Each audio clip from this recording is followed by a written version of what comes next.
Starting with the good stuff, two of your players named to the Rising Stars Yeah. Challenge, Hawk and excuse me, Dyson. With those two nominees, those two heading there, what do you think of their performances over the season and the choice to feature them in that game? Well, it's a credit to them, to Dice and to Hawk, the work that they put in.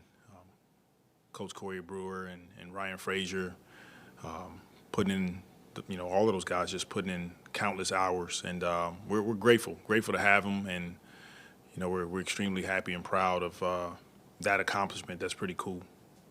And also, big picture, with that trade deadline coming up, how do you handle that with your team? Is it something that you discuss with individuals or as a group, or is it something that you just ride out until it comes and goes?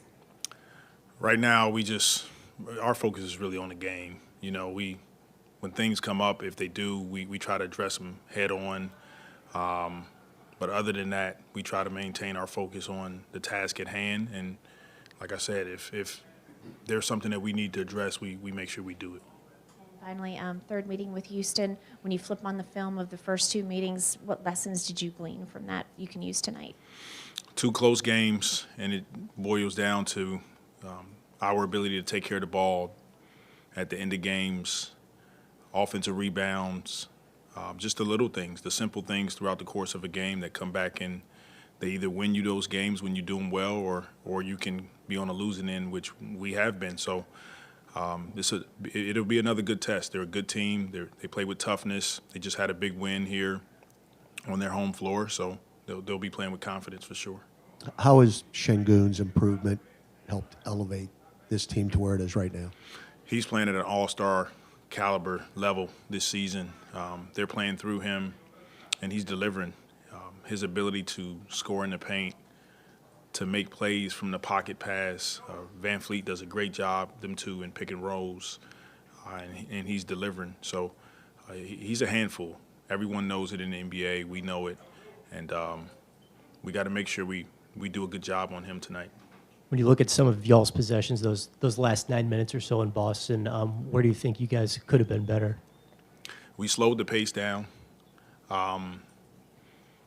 We turned the ball over in the fourth quarter. We had too many turnovers in the fourth quarter, and that's what it comes down to, executing offensively, getting quality looks, and it seems like I'm saying the same thing, and I really am, because this is what gives you an opportunity to win that game. But the turnovers and getting into our offense with force and pace.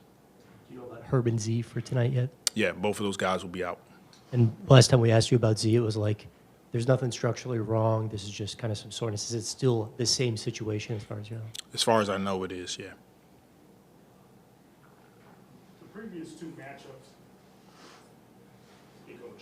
two matchups against Houston, you talked about their physicality. Mm-hmm. What's going to happen today? Is it the same thing that you guys have been emphasizing, trying to be more physical and get those baskets and hustle more? Or what? For sure. They have an identity. Coach Ime has done a great job coming in and, instilling how he wants this team to play. They're doing it. And this game will be much of the same. They're going to be a physical team. They're going to come out, try to play fast. They do a great job of offensive rebounding. And the ball will find Şengün. It'll find Van Fleet late. And you got to make those guys take tough shots and try to take the ball out their hands as much as you can. As a coach and a former point guard, I just want to touch base on Van Vliet and maybe what you've seen him add and how it was. I know he hasn't done it alone, but how a guy like that at the top of your, as the head of the snake can really affect the team and change a culture sometimes, as seems to maybe happen here. Well, from what I know and what I see on the floor, he's a leader. He puts in his work. You can see it. He wouldn't be in this position if he didn't. I had an opportunity to coach against him when he was with Toronto, and he was doing the same thing there, late game situations in the finals when I was with Golden State. He hit big shot after big shot. He made big play after big play defensively, and it's what he's done his whole career. And when you make it to this league at that size, you bring toughness, you bring leadership and confidence, and that's what he's brought to this team. Okay, thank you.